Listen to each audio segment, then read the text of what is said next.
Hello everyone, Asker here, today with another video. This time, it's my review for Amazing Spider-Man issue number 801, the last Dan Slott issue.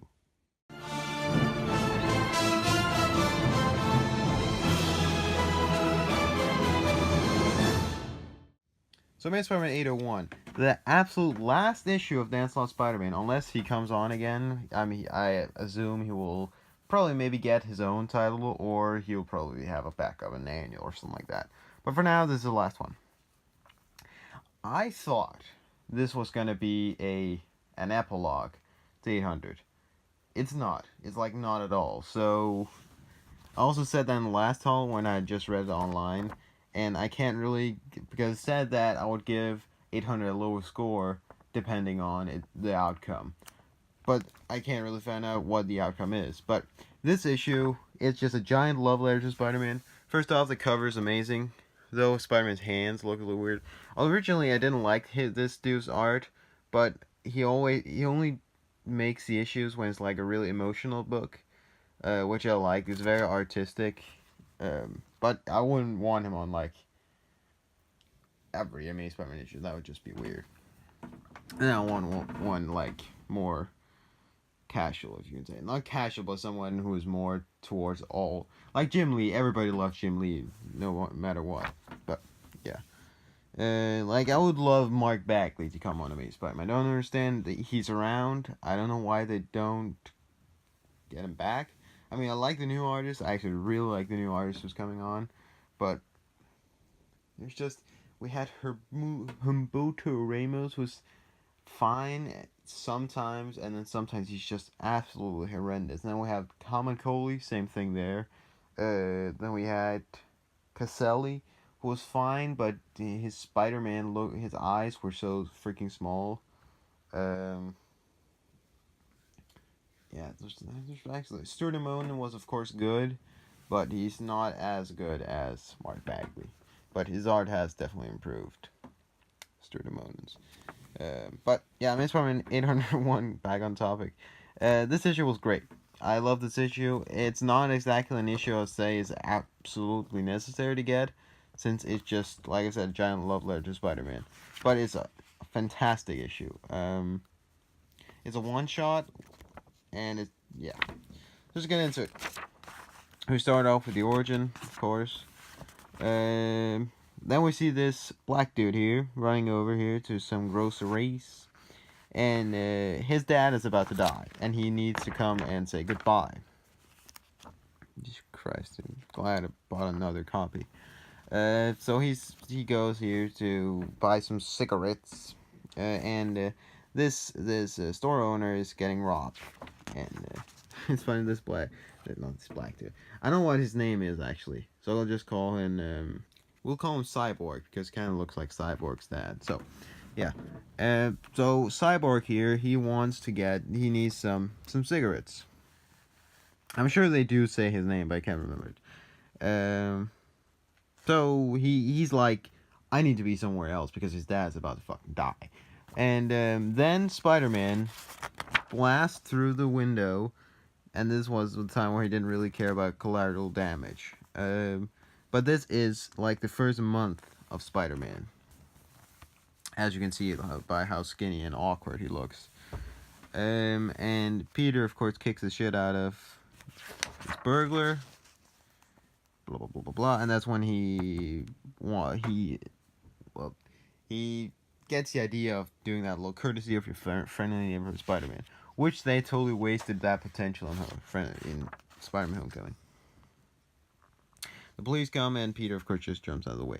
And this dude, you have to imagine, like, he saved both his life, this Cyborg's life, but also Cyborg, like, could you imagine how guilty you would feel if you'd, like, missed your dad's death because you had to buy some cigarettes? So, kind of both saved him and his soul. So he gets to say goodbye to his dad, and then we see him grow up. You see the funeral, him getting a child, blah, blah, blah, blah, blah, blah. And then we cut to Mr. Negative's gang, which I could assume would be in the new one because of the video game stuff. But this was a scene where, like, okay, they're doing the burglar thing, where he's like, he with a briefcase, someone stop him, and Spider-Man yelling at, if he gets to the subway, he'll get away.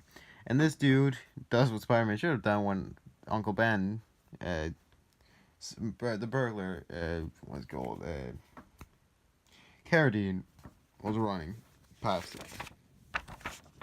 But this dude, he saved him. Well, not saved him. He trips up that one of the demons, and Spider-Man wipes him up. And he starts there chatting. Because he's friendly over Spider-Man, and he says like, "I owe you one," and he's like, "No, you saved me years ago." Blah blah blah. He, of course, joking around, can't remember it, but he says like, "Okay, see you around." Kenneth. Oh, his name's Kenneth. I totally forgot. It's alright. I kind of, in the beginning, I was kind of pissed off. There's just some random dude. But later on, I was like, no, I like that. I like that we see Spider-Man from the people of New York's point of perspective. You can say that. POV. Yeah. Again, Osmart. So, this dude looks so friendly. He's like somebody you just want as your friend. They just can't get that away. And this is the only part I don't like about this book. So he's like, "See you around, Whiphead." Lame. And then he's like, "The hell are you talking about, B?" That's Spider-Man. He's like the best superhero ever. Which I do agree with. That's why I like him so much. But then she says there and says that he's one of the lame superheroes. That like every time Captain Marvel or Black Panther or Thor, and at this point it was probably still female Thor, they just save the world. Then she sits there, whines and moans about how Spider-Man's lame apparently, even though he's not. And Spider-Man does that too. Nuh-uh, I'm a bitch, nuh-uh. Jesus Christ. This is really awesome, like, that he saves a person every day. He risks his life to save their best friends, their husbands, their girlfriends. Absolutely necessary slot to make it lesbian couple, but still. I don't have a problem with that, but I know it's like a deliberate attempt to not say their fathers, but their girlfriends, their moms, like that. He could have said their aunts, and then their uncles, which is, that's cute. They put that in there, and then she's like, "Their uncles? Yeah, every day Spider-Man saves somebody's uncle." I like that. I like this dude. I hope we see him in some other comic. Let's say the life of Kenneth, a Spider-Man tie-in. The life of Kenneth, a Spider-Man spin-off. If they make that a 5-issue limited series, I swear to God, Sony will make a movie out of that. Then we have all this, and then we have the issue here, which will be coming out on the 11th of July, which I'm pretty excited for. Very excited for that. So, Amazing Spider-Man 801 is a cute story. Cute. I don't know why I say cute, but it is a cute story. I don't know why I say cute so much, but this is kind of what you would describe as a cute story, because it's like a guy who's down on his luck.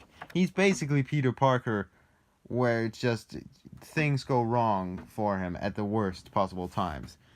So Kenneth here is basically Peter Parker without powers, and without being Spider-Man, of course, which also has the powers. Yeah, but he's just some guy who just wants to look out for his family, but he has the worst luck ever, except for the fact that Spider-Man saved his life. So he has pretty good luck though.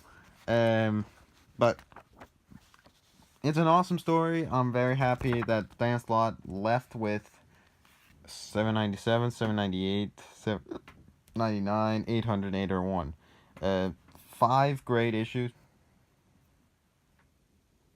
Yeah, 5 great issues to end up off with, instead of some bad ending.